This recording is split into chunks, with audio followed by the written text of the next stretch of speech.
শুভ সকাল বন্ধুরা, কেমন আছো সবাই? আশা করি সবাই অনেক ভালো আছো। আমাদের আরেকটি দিন শুরু হয়ে গেল মাদারিয়াতে, আর মাদারিয়ার সেকেন্ড ডেতে আপনাদেরকে নিয়ে যাচ্ছি মাদারিয়ার প্রধান টুরিস্ট স্পট পিকো দো আরিরুতে।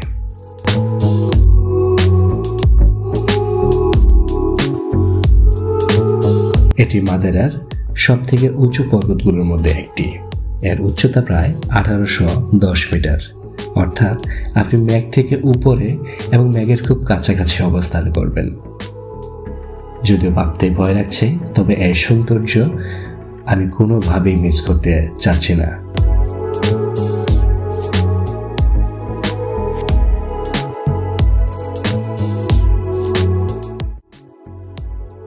আমরা প্রথমে সকালে নাস্তাটা সেরে নিচ্ছি।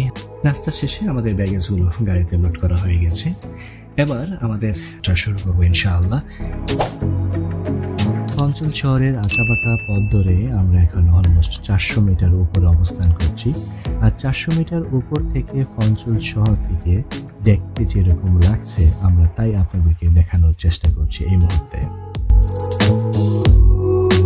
ফঞ্চল থেকে পিকো দো আরিরু যেতে যেই রাস্তা রয়েছে, এটির সৌন্দর্য এত বিশাল ছিল যা বর্ণনা করে শেষ করার মতো নয়। আর এই চমৎকার ওয়েদার আপনার এই ট্রাভেল এক্সপিরিয়েন্সকে এক অন্য লেভেলে নিয়ে যাবে। তো চিন্তা করেন, আপনি ক্রমাগত উপরের দিকে উঠছেন, আর সেটার লেভেল 100, 200, 300 এভাবে 1810 মিটার পর্যন্ত আপনি উপরে উঠবেন। আমরা এখন অলমোস্ট 1000 মিটার উপরে অবস্থান করছি, আর আমাদের রাস্তা এবং মেঘ অলমোস্ট সেম লেভেলে রয়েছে, আপনারা দেখতে পাচ্ছেন। আর এখান থেকে আমাদের জার্নির যে চার্মিং পয়েন্ট সেটা শুরু হতে যাচ্ছে। ইতিমধ্যে আমাদের চোখে পড়েছে একটি ঝর্ণাধারা। ঝর্ণাধারাকে দেখে আমাদের ফটোশুটে যে লোভ সেটা আর সামলাতে না পেরে আমরা সবাই গাড়ি থেকে নেমে গেছি। বাট যেখানে সেখানে গাড়ি পার্কিং করবেন না, কারণ এখানে খুবই রিস্ক। আপনার গাড়ি যদি একটু স্লিপ করে আপনি চলে যাবেন 1000 মিটার নিচে। সো আপনাদের এই বিষয়টা সতর্ক থাকতে হবে। যেখানে টুরিস্ট পয়েন্ট রয়েছে, যেখানে ফটো জোন রয়েছে, সেখানে গাড়ি পার্কিং করবেন, সেখান থেকে ছবি তুলবেন, আর গাড়ি পার্কিংয়ে খুবই সতর্কতা অবলম্বন করবেন। আপনারা দেখতে পাচ্ছেন খোলা আকাশের নিচে এই রৌদ্রোজ্জ্বল দিনে সবুজ কার্পেটের মধ্যে এক কাপল শুয়ে আছে। তারা তাদের কোয়ালিটি টাইম স্পেন্ড করছে এখানে। সো আপনি চাইলে এখানে আপনারা কিছুটা সময় কাটাতে পারেন। আমরাও কিছুটা সময় এখানে কাটানোর পর আমাদের আবার যাত্রা শুরু করছি এখন।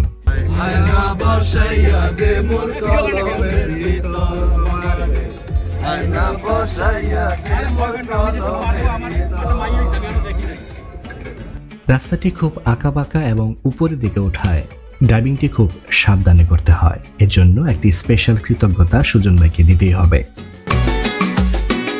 এই মুহূর্তে সময় প্রায় দুপুর 12টা, আর এখন আমরা রয়েছি পিকো দো আরিরু থেকে খুবই কাছাকাছি। পিকো দো আরিরু দেখা যাচ্ছে এখান থেকে, আর এখানে ছবি এত চমৎকার হয়। আর পিকো দো আরিরুতে যদি আপনি কখনো ট্যাক্সি বা প্রাইভেট নিয়ে যান, ডেফিনেটলি এই স্পটটিতে দাঁড়াবেন এবং এখানে ছবি তুলবেন। আর এই পয়েন্টটিতে আমরা অলমোস্ট 1 ঘন্টা সময় কাটিয়েছি। খুবই চমৎকার একটি জায়গা এবং ছবি তোলার জন্য খুবই আদর্শ একটি প্লেস। বিয়ের ছবি হয়ে গেছে, পাত্রী পাবেন, চিন্তা করেন না। এখানে আমাদের দুইজন, তারা নিচে কত দূরে গিয়ে ছবি তুলছে, একদম পাহাড়ের টিলার উপরে বসে। আমরা এখন চলে এসেছি 1810 মিটার উপরে আমাদের ডেস্টিনেশন পিকো দো আরিরুতে। আমাদের গাড়ি পার্কিং করে আমরা এখন ভিতরে প্রবেশ করব। ভিতরে একটি ফটক রয়েছে পিকো দো আরিরু ওয়েলকাম করার জন্য। সেই ফটক ধরে আমরা এখন উপরে উঠছি। এখানে আপনার জন্য ব্যবস্থা রয়েছে রেস্টুরেন্টের, ক্যাফেটেরিয়া এবং ওয়াশরুম। এখান থেকে আপনি ইজিলি ব্রেকফাস্ট অ্যান্ড লাঞ্চ করে নিতে পারবেন।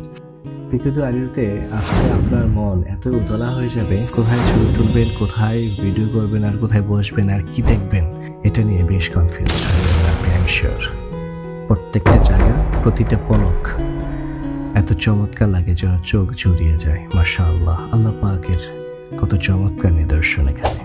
পিকো দো আরিরুর যে মেইন পাহাড় রয়েছে, সেই পাহাড়ে উঠতে হলে আপনাকে 3 ইউরোর একটি টিকিট করে আপনাকে সামনে যেতে হবে। বাট এই রাস্তাটুকু বেশ চ্যালেঞ্জিং। আমাদের টিকিট করা কমপ্লিট। এবার আমরা সামনের দিকে যাব, যেখান থেকে ম্যাগগুলো সব থেকে সুন্দর দেখা যায়। যারা হাইকিং করেন না তাদের জন্য একটু কঠিন ডেফিনেটলি। আর যদি আপনি হাইকিং বুট না পরে আসেন বা কেটস না পরে আসেন, ডেফিনেটলি এখানে হাঁটাটা খুব কষ্টকর হয়ে যায়। খুব সাবধানতার সহিত আমাদের সামনে যেতে হচ্ছে, কারণ একটু পা পিছলে আপনি 1810 মিটার নিচে পড়ে যাবেন, যেখান থেকে বেঁচে ফেরা মোটামুটি অসম্ভব। আপনারা জানেন আমি সত্যি পাহাড়ে উঠতে খুব পছন্দ করি, কিন্তু এই ট্রেলে হাঁটা একটু চ্যালেঞ্জিং মনে হচ্ছে। আমাদের একজন ট্রাভেল সঙ্গী রাজীব ভাই, সে অলরেডি স্লিপ করেছে এবং হাত বেশ ইনজুর্ড হয়েছে। গুটি গুটি পায়ে সবাই খুব সাবধানতার সহিত আমরা নিচে নামছি। প্রবলেম হচ্ছে নিচে নামতে সমস্যা হচ্ছে না, বাট যখন উপরে উঠতে হচ্ছে তখন বেশ কষ্ট হচ্ছে।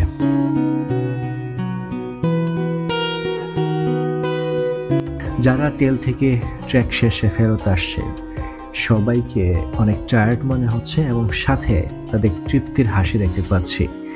Good, that's nice. You like it? Yeah. Okay, thank you. Everything else okay? Enjoy it? Yeah. Okay, but it's very difficult to come back, right? Yes. Okay.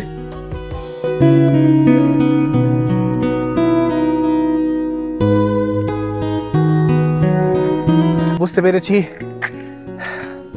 আমার শ্রদ্ধাভাজন বড় ভাই স্বাধীন ভাই, আপনি এখানে বসে একটা ছবি নেবেন।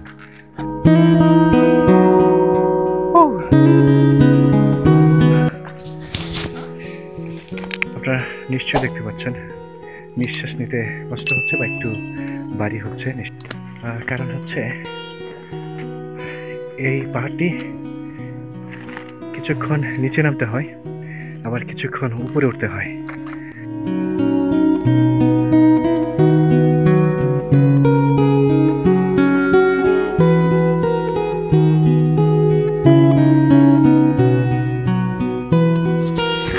দেখতে পাচ্ছেন যে পাথরগুলো রয়েছে, ছোট ছোট বালিগুলো, এগুলো খুব স্লিপি। সো এখানে যদি পা স্লিপ করে সেক্ষেত্রে ডেফিনেটলি আপনি বড় ধরনের ইনজুরি হওয়ার সম্ভাবনা রয়েছে। ইভেন আপনি যদি এদিকে স্লিপ করে এনিহাও, তাহলে বেশ বড় ধরনের ইনজুরি এবং জীবনহানি হওয়ার চান্সেসই বেশি রয়েছে। এখানে ওয়েদার বেশ গরম। এখন আজকে টেম্পারেচার অলমোস্ট 17-18 ডিগ্রি টেম্পারেচার এখানে রয়েছে এই মুহূর্তে।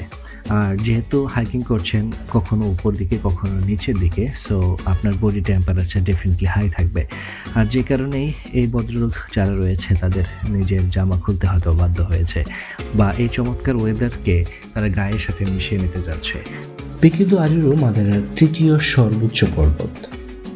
যখন আপনি এখানে আসবেন আপনি বুঝতে পারবেন কেন এই জায়গাটির এত খ্যাতি। এখানে পাহাড়ের উপর ভ্রমণ করা সত্যি এক অনন্য অভিজ্ঞতা। দূর থেকে পর্বতগুলো দেখতে এমন লাগছে যেন মেঘের মধ্যে হারিয়ে যাচ্ছে। এটা এমন এক জায়গা যেখানে আপনি আপনার জীবনের সব থেকে সুন্দর ছবি তুলতে পারবেন। তাই যারা আসবেন ক্যামেরা প্রস্তুত রাখবেন। এই পর্বত শুধু প্রাকৃতিক সৌন্দর্যের জন্য নয়, এর ইতিহাস অনেক আগ্রহজনক। এখানে আসার আগে আমি জানতাম না পিকে দো আরিরো মূলত 1950 সালে ট্যুরিস্টদের জন্য উন্মুক্ত করা হয়।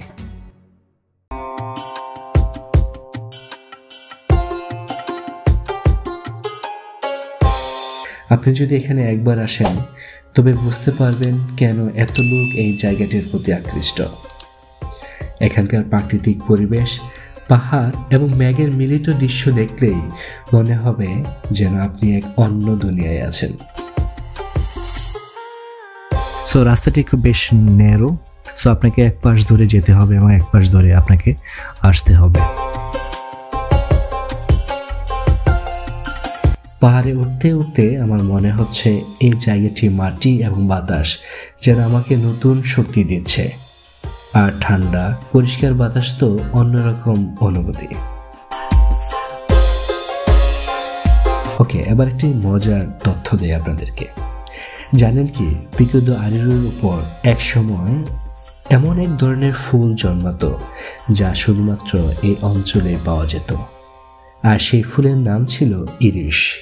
এর এক অদ্ভুত গন্ধ ছিল, যা বাতাসে ছড়িয়ে পড়লে অনেক দূর থেকে এর স্মেল পাওয়া যেত। কিছু লোক বলতো এই গন্ধ মানুষের মন ভালো করে দেয়।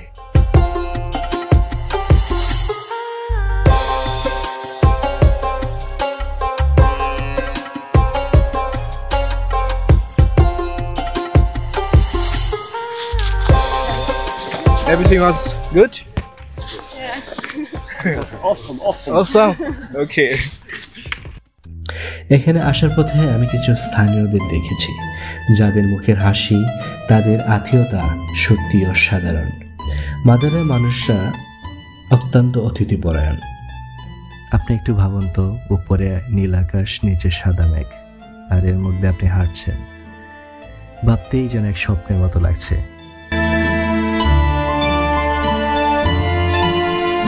একটু রেস্ট নেওয়ার পর আমাদের যাত্রা আবার শুরু করেছি আমাদের সেই কাঙ্ক্ষিত পাহাড়ের টপে যাওয়ার জন্য।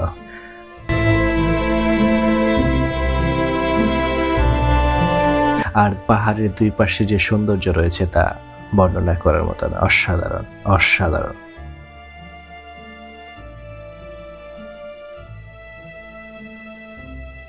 এখানে খুবই চমৎকার এবং ইন্টারেস্টিং একটি সাইনবোর্ড রয়েছে, যেখানে লেখা আছে নিম্ন দা মান্তা।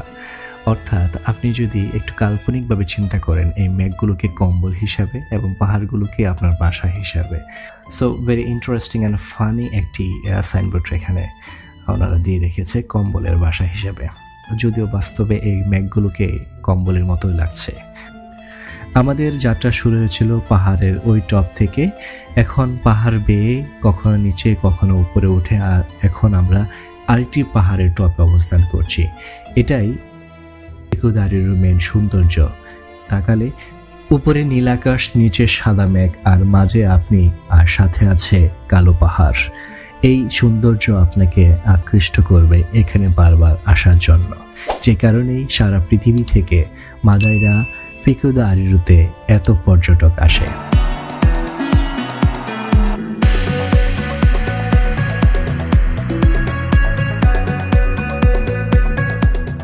যারা এখানে আসবেন বা হাইকিং করবেন, তাদেরকে একটি পরামর্শ অবশ্যই থাকবে, ভিটামিন সি জাতীয় খাবার বেশি করে সাথে রাখবেন। পানি তো রাখবেন। তো আমরাও এরকম কমলা, মালটা, জুস অনেক কিছু সাথে রেখেছি। এখানে আসার পরে আপনার বেশ পানি পিপাসা লাগবে বা তৃষ্ণার্ত হবেন আপনি, সেক্ষেত্রে যেন আপনার তৃষ্ণা নিবারণ করতে পারেন সেই ব্যবস্থা অবশ্যই সাথে রাখবেন। যেমনটি দেখলেন, পিকো দা আরিরু আসলে এক অসাধারণ জায়গা। এখানে আসলে আপনি যেমন প্রাকৃতিক সৌন্দর্য উপভোগ করবেন, তেমনি এ পর্বতের উঁচু থেকে পুরো মাদাইরা দ্বীপের চিত্র দেখতে পাবেন। সত্যি এমন এক জায়গা যা জীবনে একবার না একবার দেখতেই হবে।